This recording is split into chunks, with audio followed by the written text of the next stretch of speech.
Sige, mangandam na ta para sa tigom. Pa, gusto na akong mutubag. Ako pod. Okay, unsa may inyong isulti? Ambot lang pa? Aw, pwede gun nga bisan unsa lay imong ikomento? O pwede ka mangandam? Unsa imong gusto? Kini? O kini? Gusto ko, ani. Siyempre. Palangga mo ni Mama. Busa mangandam gyud siya og lami nga pagkaon para ninyo. Kamu pod, pinangga ninyo si Huba. Ihatag pod ang inyong pinakamaayo. Ang inyong komento kinahanglang maandam nga abante. Unsaon? Kini, matabangan ta ani nga magasin. Mag-andam tag mubong komento. Ang una, basaha ang pangutana. Ikaduha, pangitaa ang tubag diha sa parapo.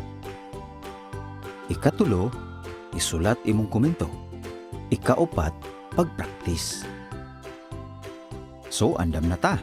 Ug Sophia, pwede kang mutubag nga di basahon ang nas parapo. Pero kung dili ko tawgon pa, Aw, pwedeng mag-andam tag duha o tulo ka tubag. unyag, dili gihapon ko tawagon.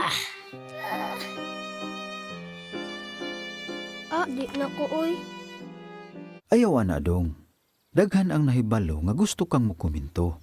Ikaw, mga igsuon, og si Jehovah. Humuta oy. Mangaon na ta.